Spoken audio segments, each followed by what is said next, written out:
బెల్లూరి ఆలయ ప్రాశస్త్యం దెబ్బతీసేలా ఆలయ కమిటీ సభ్యులపై ఎవరైనా అనుచిత వ్యాఖ్యలు చేస్తే చర్యలు తప్పవని, భక్తులు ఎలాంటి నిరాధారణ ఆరోపణలు కూడా నమ్మరదని బెల్లూరి ఆలయ కమిటీ అధ్యక్షులు కుంబోజీ సూర్యకాంత్ అన్నారు. ఆదిలాబాద్ పట్టణంలోని ప్రెస్ క్లబ్లో బుధవారం ఏర్పాటు చేసిన మీడియా సమావేశంలో కమిటీ సభ్యులతో కలిసి మాట్లాడారు. ఇక గురుస్వాములు, గదాస్వాములు, కంఠస్వాములు, కత్తిస్వాములు, కన్యస్వాములు, అయ్యప్ప భక్తుల సమక్షంలో ప్రతి ఏటా సర్వసభ్య సమావేశాన్ని నిర్వహించడం జరుగుతుందని అన్నారు. అందులో భాగంగానే పడిపూజలో ఆర్థిక నివేదికను కూడా సమర్పించి కార్యక్రమాలపై చర్చించడం జరుగుతుందని అన్నారు. రెండోసారి నవంబర్ మాసంలో కార్తీక మాసం ముందు ఆర్థిక నివేదికను సమర్పించి కార్తీక మాసం నుంచి మాలధారణ కార్యక్రమం, ఆరెట్టు పడిపూజ, సుబ్రహ్మణ్య షష్ఠి, అదేవిధంగా దీపోత్సవము, సంక్రాంతి ఉత్సవాలపై సమావేశంలో నిర్ణయించడం ఆనవాయితీగా వస్తుందని అన్నారు. అయితే కొందరు లేనిపోని ఆరోపణలు చేస్తూ ఆలయ ప్రశస్త్యాన్ని దెబ్బతీసేలా చూస్తున్నారని అన్నారు. ఇది కొంతమంది గుడి కాదని, భక్తులందరిది అని స్పష్టం చేశారు.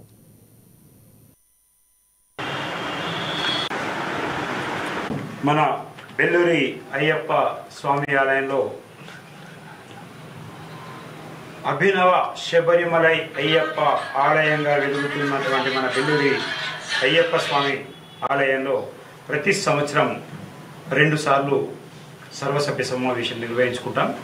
అది జనవరి 5, మళ్ళీ తర్వాత నవంబరు నెలలో ఒకసారి సర్వసభ్య సమావేశం నిర్వహించుకొని మన ఆర్థిక నివేదికను సమర్పించి, ఇప్పుడు కార్తీక మాసం ప్రారంభమవుతుంది కాబట్టి అయ్యప్ప భక్తులు పెద్ద ఎత్తున మన బెల్లూరి అయ్యప్పలో సుమారు 1500 నుంచి 2000 మంది మాలాధారణ చేస్తున్న తరుణంలో మాలాధారణ యొక్క రుసుము ఎంత ఉండాలి, ఇరుముడి రుసుము ఎంత ఉండాలి, జరుగుతున్న పడి పూజల యొక్క వ్యవస్థ ఏ విధంగా ఉండాలి, అన్నదానాన్ని ఎలా నిర్వహించాలి అనేటటువంటి కార్యక్రమాలను ఈరోజు సర్వసభ్య సమావేశంలో పెద్ద ఎత్తున చర్చించుకొని పలు తీర్మానాలు చేయడం జరిగింది. అంతేకాకుండా గత నెల రోజుల నుంచి మన బెల్లూరి అయ్యప్ప ఆలయ కమిటీ పైన, అధ్యక్షుడి పైన, కోశాధికారి పైన, సభ్యుల పైన కొందరు అనుచితంగా మాట్లాడుతూ బెల్లూరి అయ్యప్ప ఆలయం అనేటటువంటి గుడి ప్రాశస్త్య దెబ్బతింటుందని చెప్పేసి, లేకపోతే ఏదైనా లెక్కలు అడిగితే బెదిరిస్తున్నాడని చెప్పేసి కొందరు మీడియాను సంప్రదించడం, లేకపోతే గుడి యొక్క ప్రశస్తను దెబ్బతీసే విధంగా ప్రవర్తించడం మీరు గమనిస్తూ ఉన్నారు. పలువురు అయ్యప్ప భక్తులు వాటి యొక్క విషయాలను గమనించి గుడిలో ఏమైపోతుందని చెప్పేసి భయాందోళనకు గురవుతూ బాధపడుతూ మాకు ఫోన్ చేయడం జరిగింది. గుడిలో అలాంటి పరిస్థితులు లేవు, చాలా చక్కగా మాలాధారణ కార్యక్రమాలు కొనసాగుతున్నాయి. 1వ తారీఖున కేరళ పంచవాయిద్యాలతోని బ్రహ్మాండమైన ఆరట్టు కార్యక్రమం ఉంటుంది.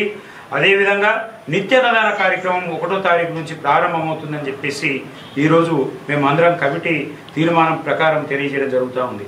అదేవిధంగా ఇప్పుడు ఇక ముందు కూడా బెల్లూరి అయ్యప్ప ఆలయం యొక్క కమిటీ సభ్యులను కానీ, కమిటీ అధ్యక్ష ప్రధాన కార్యదర్శులు, కమిటీలో ఉన్నటువంటి సభ్యులను కానీ టార్గెట్ ఇస్తూ గుడి ప్రాశస్త్యం దెబ్బతీసే విధంగా ప్రవర్తిస్తే చర్యలు తప్పవని, దాని గురించి అందరూ గమనించవలసిందిగా తెలియజేస్తా ఉన్నాం. ఎందుకంటే ఈ గుడి అనేది అందరిది, ఈ కొంతమందిదో కాదు, ప్రతి భక్తుని.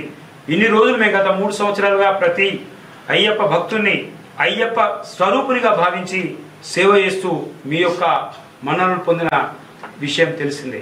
కాబట్టి ప్రియ భగవద్బాంధవులారా, ఆదిలాబాద్ పట్టణంలో ఉన్నటువంటి భక్తులందరూ కూడా అయ్యో ఏమో జరిగిపోతుంది అనేటటువంటి ఆలోచనలు పక్కకు పెట్టి ఈరోజు మన కమిటీ అయిపోతుంది, కమిటీలో అధ్యక్షుడు చేంజ్ అవుతున్నాడు, లేకపోతే రద్దు అవుతుంది అని అట్లాంటిది ఏమి ఉండదు. 2 సంవత్సరాలు కమిటీ. ఈ 2 సంవత్సరాలకి ఇంకా మనకు ఒక 1 year పాటు ఉంది. కాబట్టి ఏమీ లేదు అక్కడ. కాబట్టి భక్తులందరూ కూడా గమనించి అలాంటిది ఏమీ లేదు, గుడి యొక్క ప్రాశస్త్య దెబ్బతీసే విధంగా ప్రవర్తిస్తున్నారు కాబట్టి వాటిని నమ్మకండి దయచేసి. మన బెల్లూరి అయ్యప్ప స్వామి ఆలయంలో